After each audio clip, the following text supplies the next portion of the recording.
outstanding critical thinkers. It's time for another dose of Critical Mass TV.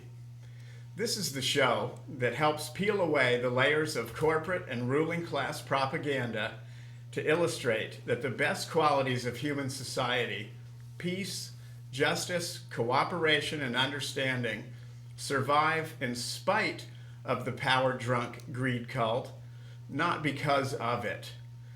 The nightly bullshit and half-truths spun or spoon-fed by Brian Williams or Diane Sawyer, pretending to be newsworthy, are really there to soften your brain up for the commercials. And please, don't forget that. My name is Brad Hartley, and as usual, we are broadcasting from the amazing VCAM studios in downtown Burlington, Vermont. It is Sunday, February 16th, 2014, and it's time to get to work. As I've shown many times in many different ways, the needs of big business are in direct conflict with the needs of people. When no one is watching, corporations will seek out countries where they can exploit labor, lax regulations, and corruptible leadership to reduce their own costs with little or no regard to the consequences. This is all part and parcel with free trade and why big greed loves big free trade agreements.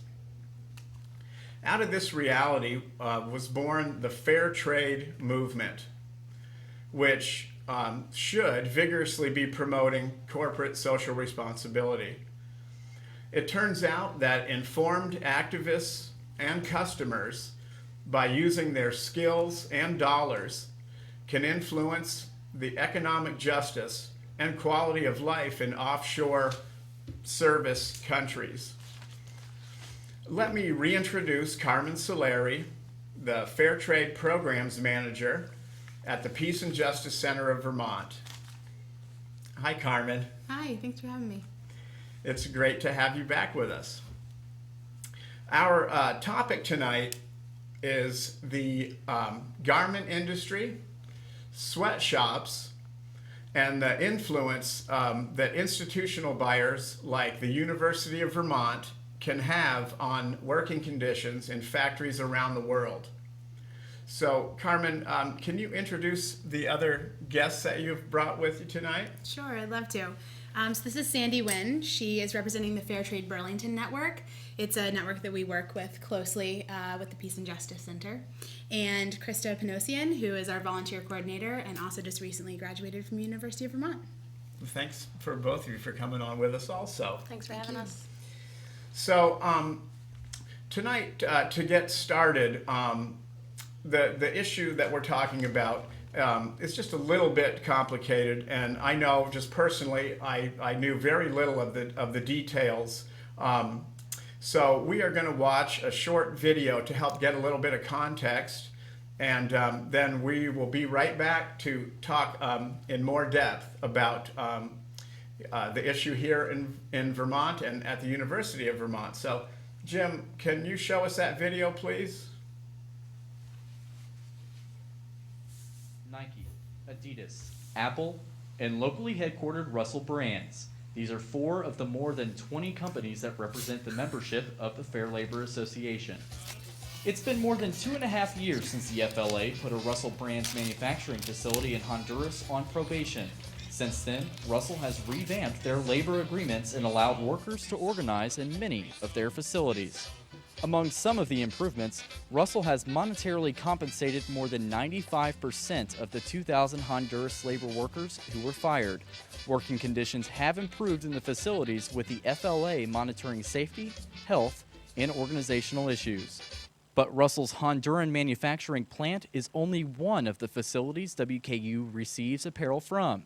Countries like Mexico, Dominican Republic, El Salvador, Jordan, Lesotho, Thailand, Bangladesh, Cambodia, Pakistan, Turkmenistan, and China.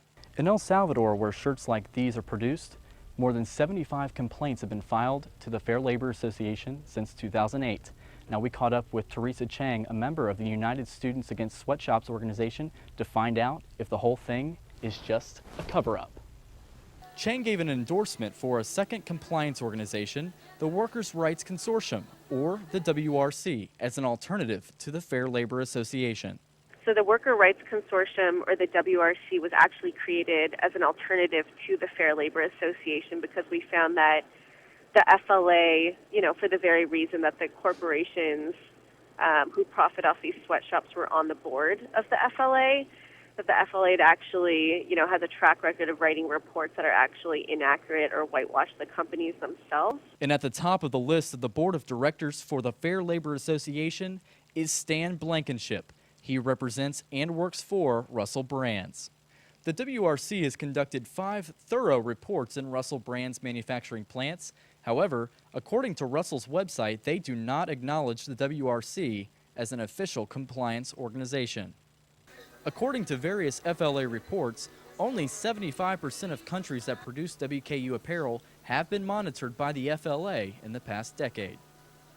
Teresa Chang argues that due to the WRC being a third-party, unaffiliated organization, more detailed and accurate representations inside the manufacturing plants can be gathered. And many universities are taking note. More than 150 have made the change from the Fair Labor Association to the Workers Rights Consortium. These include universities like Wisconsin, Southern Cal, and Vanderbilt. Yet to this day, WKU has not affiliated with the WRC. And we caught up with WKU Assistant Athletics Director Todd Stewart to see why WKU and Russell would be the right fit. That when those allegations surfaced a number of years ago, certainly we were aware of that, and we met with Russell and had some extensive conversations with them, and we were assured that would be addressed, and we're very confident today that they have been. It's much more than a partnership. It's really like a neighbor that you have a great relationship with, because Fruit of the Loom obviously is based in Bowling Green. They're right here in our backyard, and Russell Athletic is a tremendous partner, so to speak, for WKU Athletics. Pressure on him. So obviously the university that was part of that video is Western Kentucky University. But they did mention that 150 schools around the country have made the switch, or at least brought the Workers' Rights Consortium in as to also be a certifier with the Fair Labor Association. So it does surprise me that UVM has not brought on the Workers' Rights Consortium. Any thoughts on that? It really surprises me that they haven't. We were surprised about it too. Actually, Middlebury was the first Vermont college to become affiliated with the WRC, so Okay. I'd just like to give a shout out to them for making that choice. But we were surprised too, especially, all of us are alums of UVM, so it was, Yeah. thoughts? Yeah.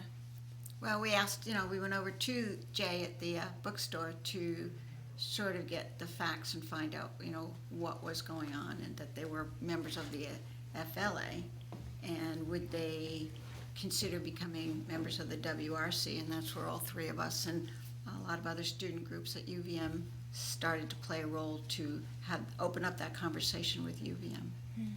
So I would like to just really quickly, for people that are not familiar with all these acronyms and associations and consortiums and all this stuff, it does get a teeny bit confusing.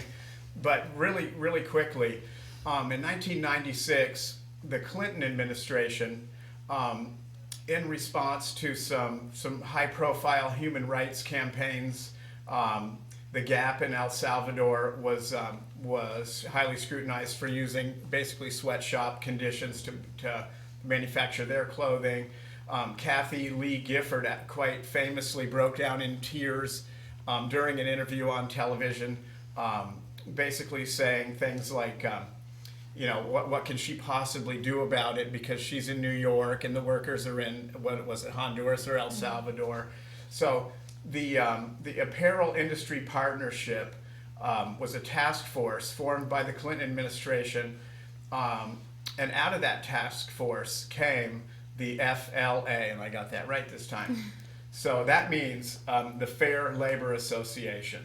So the industry had gotten a black eye because it became obvious that the entire garment industry was using sweatshops, even some in the United States.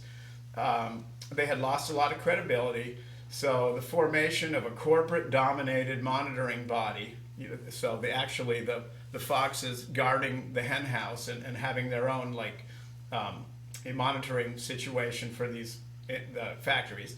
It grew out of a fear of losing the ability to control legislation that might be coming through the federal government or state governments, and then to advance the free trade agenda because NAFTA was also being negotiated at that time. So that was the kind of the history of the FLA. So would somebody want to talk about the Workers Rights Consortium? And I know the United Students Against Sweatshops, which we saw a couple demonstrations on the video, but what is the United Students Against Sweatshops kind of, and does UVM have a branch? Do you know? I know that UVM doesn't have a branch. I'm not sure about any other Vermont universities. I don't That's what believe we were they do. talking about before. Okay. I don't think there's any presence in Vermont. So that student activist group, working with human rights organizations and some NGOs and people that actually are in the countries on the ground where the apparel is being made. The Workers Rights Consortium came out of activism by students, basically, that were demanding that the apparel that is sold in their bookstores, licensed apparel that has UVM or UCLA or whatever is on there, they wanted to have a monitoring organization that was a little bit more responsible to determining whether we have a sweatshop situation or do we have more of a just working condition. I think that they realized that once NAFTA was being negotiated and free trade was supposed to be this great new thing that was going to really help our economy and create jobs, and people started to realize that it was actually doing the opposite. And so when the FLA was created, it was a response by our government to show goodwill and to show that we actually do care about these human rights and that free trade is still a good thing. Don't worry. And then I think slowly, per United Students Against Sweatshops, they realized this isn't enough. This isn't what we want. This isn't the right way to certify factories. We need more. And so they started identifying all of the differences between the FLA and what they actually want. So one thing with the FLA, the Fair Labor Association, is that their board is made up completely of corporate interest. So as we saw in that video, Russell is represented. What were the other one? Was Nike on there? Yeah. There's the whole board. I mean, I think it changes per different But it would time be periods, but completely it's all corporate executive corporate. dominated. Well, the corporate board for the FLA has corporate folks, NGOs, and university administrators. one NGO that's invested. I'm just to clarify, it wasn't completely corporate. But so clearly the corporate folks dominated, but they did want, to show there was some representation there. It wasn't very much. It was certainly just a, minimal amount, to be very honest. But I thought it was interesting that shortly after that all happened, by 2000, the WRC was in existence. So you went from 1996, which I think is when Clinton started to do this, within a very short period of time, the United Students Against Sweatshops was really, they jumped right on the bandwagon. I mean, they didn't waste a lot of time. It's really young people that actually drive a lot of these activist movements. If it wasn't for the energy and the motivation and intelligence of these young students, a lot of things would not happen. For sure. So they definitely need more than a pat on the back about that. So in using their own language, the FLA is a system of minimum standards assuring consumers that the apparel they buy is not made in sweatshops. So the WRC criticism begins with, despite inadequate standards and monitoring, companies can use this as a marketing tool, implying fair conditions, whether that's true or not. So some of that, I don't know if I would call that greenwashing, maybe textile washing or whatever. But so the FLA then immediately was soliciting the participation of universities. The garment industry is gigantic. It's just gigantic. And obviously, you know, we know that Bangladesh and China and Vietnam and a lot of countries have become even more involved, but it's literally millions and millions of workers worldwide. So it seems like the FLA was bringing in the university systems to legitimize kind of their existence and their independence and their monitoring standards and everything, but also to get funding and Tap into that revenue. right, because it's easier to approach a university board than it is a corporate board and say we need some money. So then the Workers Rights Consortium, initiated and formed by United Students Against Sweatshops, consulting workers that are actually in the factories, a much more meaningful amount of NGOs, which are non-governmental organizations, human rights groups, as well as colleges and universities. Their attempt is to meaningfully improve conditions of workers producing the collegiate apparel, and using the leverage of the licensing agreements, which means, you know, the revenue that the companies are going to get from selling to these universities, kind of as a stick, you know, to help actually make sure this is happening. So, and then we were discussing earlier that about what the WRC, the code that the school must include provisions for living wage, the right to organize, protection of women's rights, public disclosure, and independent monitoring. So let's talk about some of those standards. So the wages that can we define what a sweatshop is for people watching? Who wants to take that on? What do you think a sweatshop really is? On the most basic level, it's any factory, any textile factory that has 3 or more, is failing to meet 3 or more standards set by the industry on a more So it dealt detailed with level. things like poverty wages, forced overtime, sexual harassment, union busting, health and safety violations. Sweatshops often involve one or more of those, but generally all of them at in various degrees. Yeah. So I think, and that can be found in the U.S. and outside the U.S. clearly anywhere. So it's not it's not a term just applied to manufacturing in the developing world. It also applies to the U.S. as well. I think one of the biggest things that we found was collective bargaining. The right to collective bargaining is huge, because if you don't have the ability to set standards for yourself, then you're completely at the mercy of whoever owns the factory, of your manager. So for us, the WRC really pushing for collective bargaining and unionizing is a huge part of why we are so supportive and excited about the WRC. Yeah.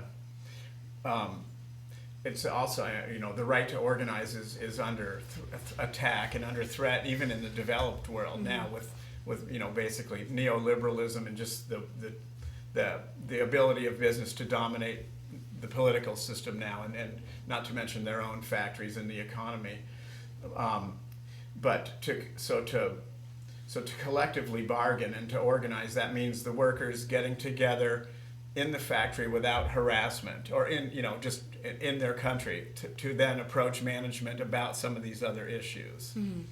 And I think we were talking earlier about how it's easier to audit and document standards like the minimum wage or the minimum age for working. Well, you have to be 16, so you can go into a factory and see how many people meet that standard.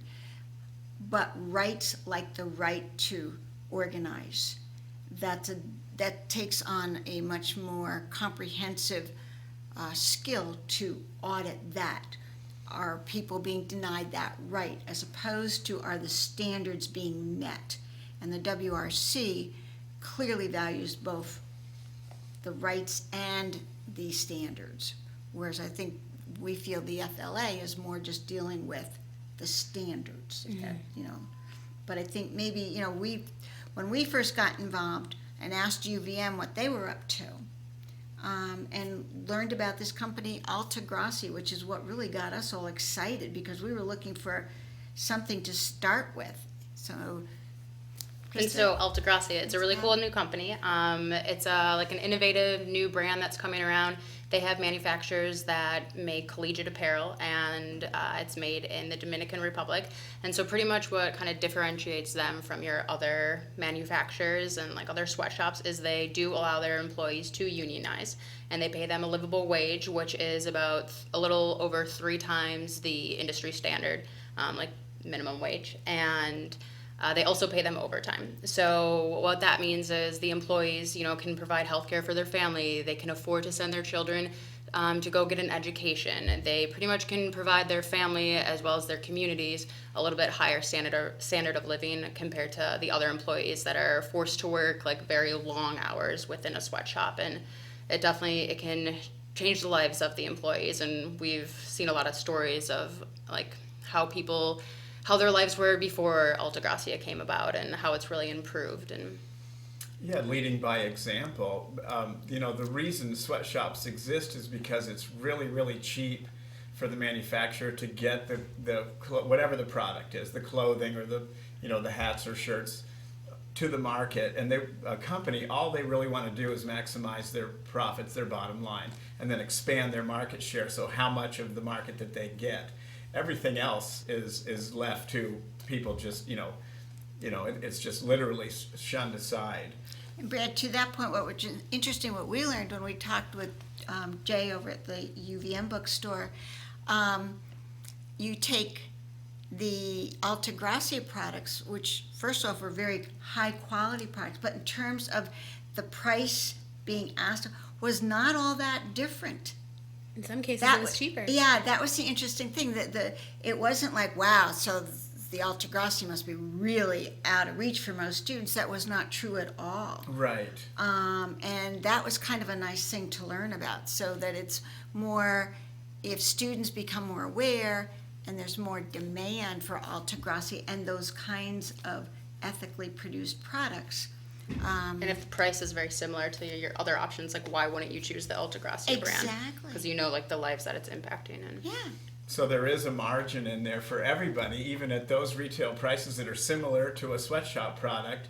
The company's obviously making money, and the retail price is the same. And people, it's not 3 times more expensive for a shirt just because the people are getting paid 3 times more. That basically a kind of a slave wage. So yeah, and they have been. I have even heard of Alta Grassi independently. Because of their success in that area, it's amazing, and it shows that it can be done. And they're now in, I can't remember how many schools, but they have quite a long list of schools where they. what is it, 180? This is the Workers Rights Consortium. Oh, okay. But there were there were a lot. Like big Across name the universities. US. Yeah, Yep. big name. Yeah, Duke University. I know NYU, NYU. maybe Cornell. Yeah. And their business model is just collegiate apparel, right? Yes. They're not into underwear and socks and all kinds of other different things And yet. It's what, when we talk about the collegiate apparel, it's what shows a logo or the name of the school on the product.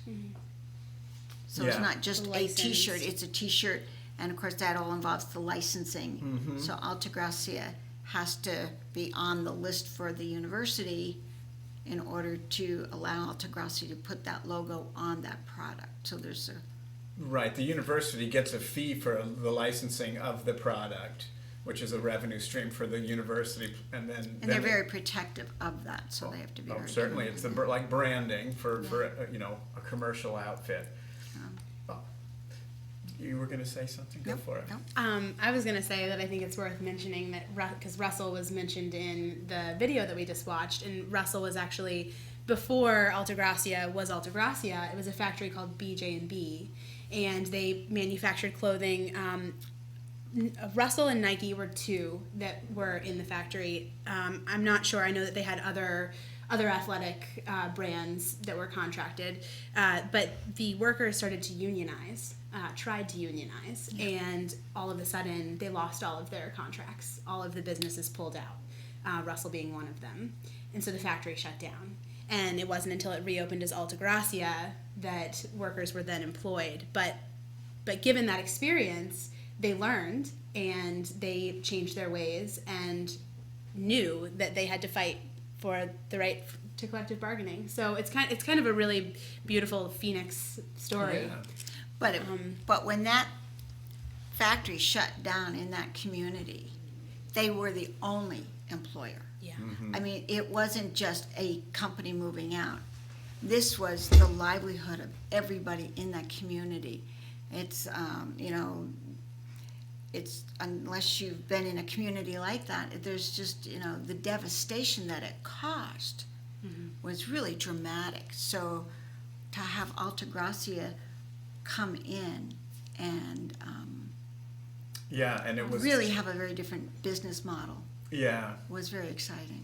And they'll use that. I mean, it's very common, even in the United States, for any group of workers that mentions organizing or begins to try to attempt to organize in a new industry or reorganize in an existing industry. It's very common for management to fight that at all costs, because they always have a fear that it's going to raise the labor rates, and they're going to have to actually give some benefits and pay some living wages. And when they did close that factory down, I remember reading it was in a period of like 2 or 3 days. They just literally shut the gates and pulled out, and everybody was left to starve. Yeah. Yeah, that's pretty heartless management. I have when we were talking about the standards that the WRC tries to make sure that companies have in a WRC certified company. I have a couple of each one of those with the differences kind of between the FLA and the WRC, which I think is really interesting. So we were talking about a living wage, and under the FLA, usually the standards are very weak. The pay is usually below a subsistence level, even in Central America or whatever, where subsistence level is considered less than it is in the United States. Financially, they're primarily concerned with attracting foreign investment. Is their operating modus operandi. So their standard usually is the local minimum wage, if one even exists, or a prevailing industry wage in that country or region. So, if somebody's getting basically slave wages nearby, that's their standard. And then the Workers Rights Consortium has specific language that says the take-home wage must provide for basic needs, which I think is quite a list. We should all be held to these standards, but basic housing, energy, nutrition, clothing, health care, education, potable water, child care, transportation, and 10% for savings or emergencies is their definition of a living wage. Boy, I wish that applied right across the board to American workers or workers around the world. But even if you hit 50% of that and touch on each of those, I mean, that's a meaningful change from just being purely exploited. And that was a big issue as far as my readings and understanding that the FLA and their corporate folks argued that you can't really define a livable wage for a community, because within one community it's different than another, or from one part of a country or from one country to the next, and therefore it's not a valid applicable measurement criteria. when in fact we now know today and clearly see many NGOs and obviously the WRC can come up with some very definitive definitions of what is a livable wage. And in fact, there are organizations where you can, they can calculate almost by the very small communities what for that area is a livable wage. So that sort of, was a very important piece, because that was one of their arguments. Well, we can't measure it. We can't really define it specifically. When in fact you can find out what the cost of living is. You can find out, what these costs are, and you can nail a very specific dollar amount to all of it. I believe that. I know you can. If you want to, if you have the desire, you can. That is, I'm sure an executive who happens to have yachts and a private jet and maintaining mansions and whatnot, they know what their living wage is, and it's considerably more than probably what the sum of the people working in the factory is. So they can figure their own living wage. I'm sure you could figure your employees what they basically need. And then, so the second criteria was overtime, and under the FLA, basically their standard is a 60-hour work week with 48 basic hours and then 12 overtime hours every week, all year, 52 weeks a year, with no provision for overtime. And then, so the extra 12 overtime hours they did, out of the kindness of their heart, they determined that should at least be their regular wage that they're getting for the 48 hours. And then the WRC was very specific and very simple in that regard. They said they also had the 48-hour basic work week, and then time and a half, which is similar to our federal law. Time and a half for overtime worked after 48. So, that's a big difference. And then the right to organize, which we talked about briefly. The FLA has very little language about the right to organize. And companies tend to actually seek areas where around the world where organizing is illegal, and there are many countries where the right to form a union or collectively bargain is still illegal, and the attempts to do so have resulted in firings usually, but even people being killed. A lot of labor activists around the world are killed every year for attempting to organize factories, which a lot of people are not aware of. They say it's one of the most dangerous jobs. Yeah. Which is funny. I mean, it's not funny, but it's not. It's tragic, but yeah. in an ironic way. Yeah. I agree with you. Look, I think, in Colombia, in some of the worst years, up to like 700-800 labor activists are murdered every single year.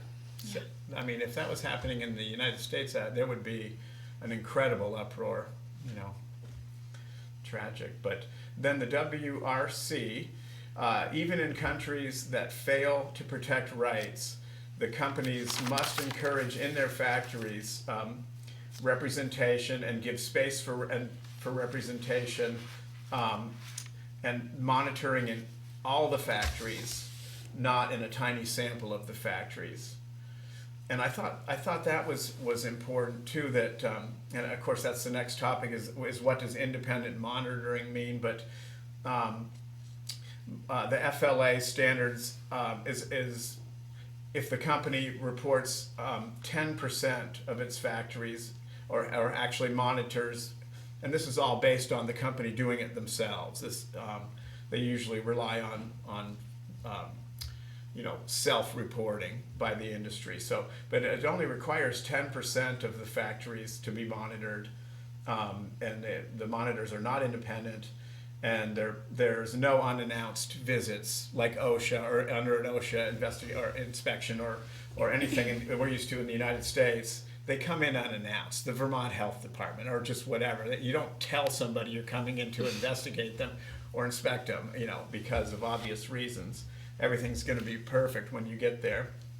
But then the WRC, which is still kind of low, but 30% of factories or all factories in countries where basic rights are denied, like we were saying before, that where it's illegal to organize. And the sites are determined locally by local groups that have the workers' trust, and that in some cases that was religious organizations and NGOs, but these are organizations that are decided on by the workers themselves, which I thought was interesting. That piece is huge to me because while the FLA will come into a factory and not only pre-announce their visit so that the workers are groomed to give the right answers, they will interview, the independent agent will interview the workers in front of their managers. So who's gonna give the truth when you're sitting in front of the person who has control of your job? So WRC will determine, like you said, work with local groups and either come to the workers' houses or meet them at a coffee shop somewhere off of the property of the factory, so that they feel comfortable to give true answers. And, right, and be able to be honest without threat of reprisal or intimidation. Yeah. And I think that the WRC has really, I think, responded well to the consumer concerns and student concerns. And I think they're holding themselves to a higher standard, which I think bodes well for them. Mm-hmm. They even have a conference once a year. So once you become affiliated with the WRC, you send a representative from your school. So that can either be a student or a teacher, professor. And then once a year they have a caucus, and you can offer your criticisms or your suggestions for the monitoring, which is great because they're constantly auditing themselves even to see what they can do better. And the WRC does not take any funds from for-profit corporations or labor unions, which I think is a very important distinction. Mm-hmm. So on either side of the issue, they do not have any bias. They get all of their money through the fees for joining and from grants and philanthropic foundations. And they're hoping to get back to the fact that it's strictly dealing with collegiate apparel, but I guess by osmosis, people are hoping that it translates into the broader garment industry. So yeah, I know the WRC has not. Is there any push to monitor, more factories and more, out into the broader apparel industry? That would be brilliant. I think their first goal may be to first. I mean, there's still a large market out there of schools and universities. Right. And because they have that unique kind of mission, there are a lot more that should be on that list. And we're hoping that UVM will be. Soon. Yeah, soon. Me too. Soon. Well, I think there will be. Good. I think that will. Think positively. I agree with you. Well, I see absolutely no reason why they shouldn't. But what was the cost again? I mean, I'm sure both of these come with some kind of a cost. What was the figure that you were telling me? It's $1,500 annually to become affiliated with the WRC. Mm-hmm. Or 1% of the gross licensing revenues, whichever is greater. Okay, that seems very reasonable. And the UVM didn't seem to have an issue with that at all. Mm-hmm. So. That's not the issue. The money's not the issue. I don't think it's an issue. I think it's more the process of getting it all in place with the budget and whatnot. But also, what happens when you become affiliated with the WRC is that you drop a contract. So what you were just talking about, that's the ideal that's set by the WRC for people who are thinking about joining, universities that are thinking about joining. So you would drop a contract saying that you want them to monitor and look for these specific things in the factory. So It can be bare bones basic, or it can be, all of the bells and whistles that you want them to check for, including more things, more standards, more additions to women's rights, to the interior of the factory, the safety of the interior of the factory. You can even actually have them monitor it by OSHA standards. So I think UVM is also dealing with how they want to go about drawing up their contract, because they're already members of the FLA and they're taking on the WRC as an additional third-party certifier. And it's something where they can grow, they can start at one level and sort of, with student pressure and whatnot, keep moving the bar up, but. Right. Yeah, and. So then the next standard on their list was the public disclosure standard, and if you just hear that, it really doesn't ring true as to what that means.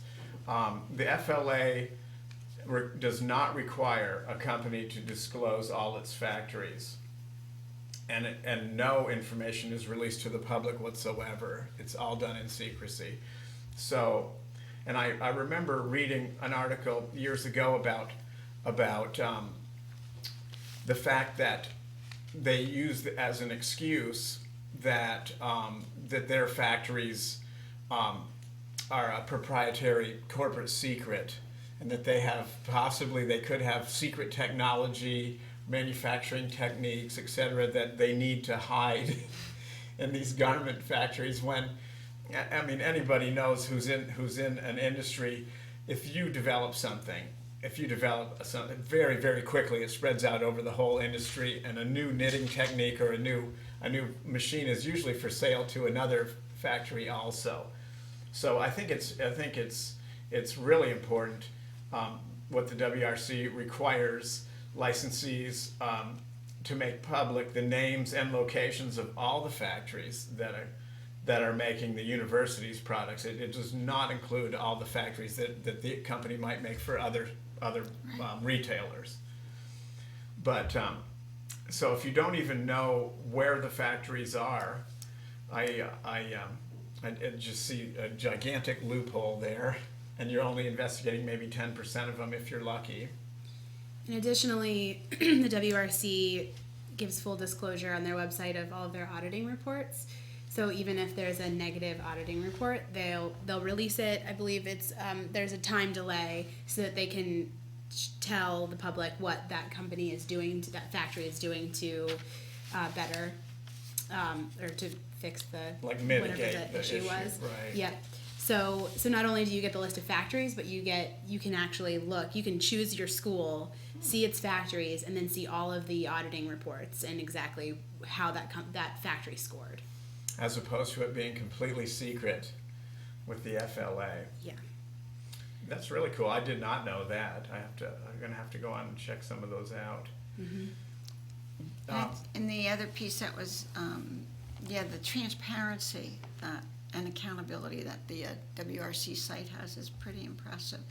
But I also was impressed how the WRC, it's not when they do find violations, it's not to punish them. They really work closely with the NGOs and other folks on the ground to solve the problem, to fix the problem, so that it's better. It's not a punishing thing as much as they put those reports up. All right, so here's the information. They don't fine them. Right. There's no, it's not sheriff punitive. that It's not comes in and punitive gives them a necessarily. ticket. It's here's the information. Now, all right, there, depending on what the problem is, what groups are on the ground and how can we work, whether it's dealing with that local government or whatever it is, but solving the problem to make it better. And I found that very powerful for the WRC. I think it's important for students as well as the general public to kind of understand where the products that they're purchasing from that particular university is coming from. And, since we've created a relationship with UVM's, Amnesty International, their fashion club, and V-Step, right? Hopefully in the future, once UVM does sign on, they can kind of stay in the loop, be checking the reports online, and kind of hold UVM accountable. So. And V-Step was that? What is that again? It's the environmental club. The Vermont Student Environmental Program. So, and then the last standard is women's rights, and the garment industry happens to be predominantly employs young women. I remember in one case, it was in Honduras, and I don't know why they had the standard for the 8th largest garment industry in Honduras had 70,000 employees, and over 80% of those were young women. So it's a very, very important issue to have in this discussion and to have standards on.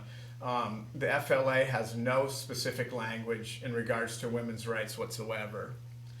And in the industry, it's very common for women to have to mandatory pregnancy testing as their pre-screening when they're hired, and then some kind of depending on where they are or what's happening, random pregnancy tests while you're employed. Sometimes mandatory contraception and complete denial of maternity benefits if a woman does become pregnant or have a child. And then with the WRC, they say that women shall receive equal pay and benefits and treatment, and of course all those very abusive, intrusive testing and basically threatening and intimidating the women about becoming pregnant are not tolerated. So I mean that's kind of hard for people. It's hard for me to even imagine a company that would be doing that to its employees. I mean that seems worse than what would happen historically and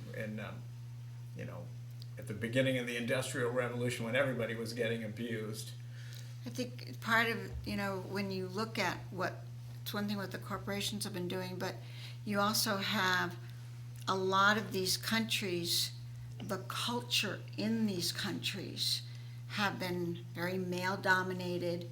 The woman is not looked upon as having equal rights, not looked upon in any way that we in the U.S. at least expect. So you've got not just the labor rights that we feel are the fair rights, but there's that cultural pushback as well. Right. And so when you read that list that you did, it's really horrific, and yet well, how could that be? But you have to view it in the context. They get away with it because they are functioning in cultures that are okay with that at some level, which clearly we're not okay with.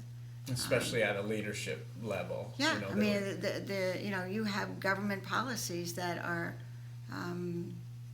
very much in line with those abuses. But I think beyond all of that, we were learning from the ladies that we met with from Altagracia, it's more not just the women's rights in terms of those types of issues, but allowing women to actually move up in management. The one lady there was saying how she was able to advance in the company based on your merit and your ability to work and do a good job. Yeah, that's which that doesn't sound like a big deal, but it really is.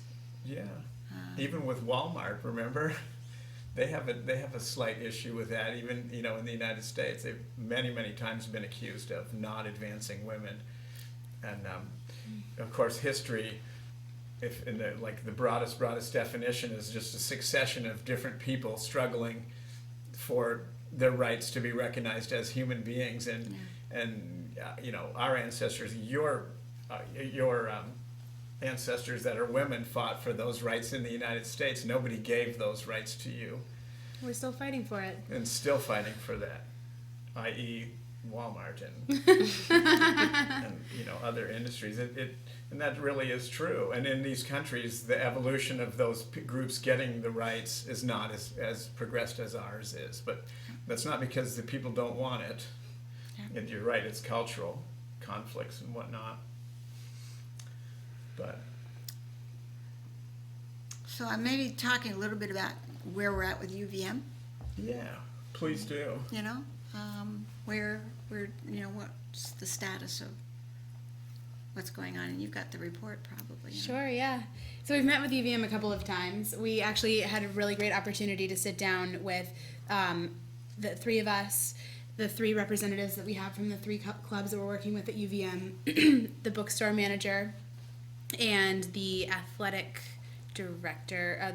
He's the manager of licensing, and so we had a really great conversation with them about where they're at and where we're at, and so they have decided that if all goes well, that they will take on the WRC hopefully this year, but if they have to wait, then the latest that they'll take on the WRC is June 1st, because that's when UVM's next fiscal year starts, so they can fit the $1,500 into the budget. But we're really excited. We've been working on this for a while, and they seem excited about it. So now we're just kind of waiting for the stamp of approval, if you will. So that sounds like that's going to happen, though. That's a really good thing. Yeah. Good work. Yeah, we're all really of excited. Well, the students get a lot of credit because I think, the university needs to understand it, and it isn't just that the students want it, but the bookstore has to cover their own expenses. So if the students want it, it's one thing, but the next piece of this is that the students will actually buy the products like from Altagracia, because clearly if you have inventory that doesn't move, they have to at least cover their own expenses. And so, hopefully the students, the more we educate the students, and it seems like from the club members we've talked to that there's a lot of excitement and interest in that, and that the word will spread, because at the end of the day, if the consumers don't purchase the products, they got made well, but somebody's got to buy them. I need to go over and get one. Do they have hats? Wait till they're affiliated with the WRC. Okay, you're right. I will wait. And sometimes I do need to cover up here as it gets a little sunnier. I wanted to. We have like 8 minutes left, and I know this is sort of a surprise thing. There's another issue that just came to my attention in the last couple of months, and I've been reading about it. They're called it's like the blood diamonds, kind of an issue in Africa. It's the concept is called conflict minerals. So smartphones and computers and video game consoles components require a supply chain of smelted minerals, rare earths, etc. Primarily tin, tungsten, and tantalum, which are known as the 3 Ts, and all of those primarily come from the Congo, which, if you know the history of the Congo, especially recently, a brutal civil war has been raging there for many years, and it has claimed 5 million lives since the late 1990s. The militias, which are warlord-controlled militias, and but also regular army units, and the Congo military itself are earning up to $250 million by controlling at least half of the mines, extorting payoffs and bribes and illicit taxes in Congo and elsewhere. It seems like it's just with the collegiate apparel, you sort of do have a choice whether we're going to buy UVM t-shirts or hats or not, but all of us are using phones and video game consoles and computers. So I thought this was really interesting, that a new federal regulation, which is the first of its kind, the Securities and Exchange Commission, will soon require firms to disclose the content of these minerals, those 3 Ts, controlled by armed groups in Congo. So companies, it's similar to these other kind of like fair trade certifiers. Companies can then advertise as conflict-free, or like they do with dolphin-free tuna and whatnot. Of course, this is a much different issue. So that's kind of the carrot. It relies on kind of like naming and shaming concept of corporations that disclose the fact that they are still buying minerals from the Congo, or at least there's mines in the Congo too that are supposedly not controlled in this way by armed groups in the military. So Senator Richard Durbin, Democrat of Illinois, is the principal sponsor of, and the legislation comes as an amendment to the Dodd-Frank Wall Street Reform Act, and I thought nothing was happening with the Wall Street Reform Act. They must comply by May 31st, 2014, so it's coming up. There's about 6,000 companies affected. 57% of businesses polled by Price Waterhouse said adverse publicity will tarnish their brand, possibly prompting shareholder backlash or inspiring a consumer boycott. So I thought that whole thing was, it's a completely separate issue than what we're talking about. But boy, you talk about a fair trade issue that touches all of us and everybody worldwide. So I do hope that we see some action. But May 31st is a date to definitely watch. I want to see how this rolls out and how it happens. It definitely has been signed into law. This is a great way just to start the conversation too, to get people thinking, because it's a huge part. The supply chain doesn't just start with labor; it starts with the raw materials. So we aren't even looking into where the cotton is coming from. It's a conversation that people need to have and people need to think about, and we just don't. I mean, I couldn't even read back to you the names of those minerals that are in the phones because they're not being talked about. So we'll just paraphrase it with that. Yeah. But it's a great way to start the conversation, and transparency is a huge part of fair trade.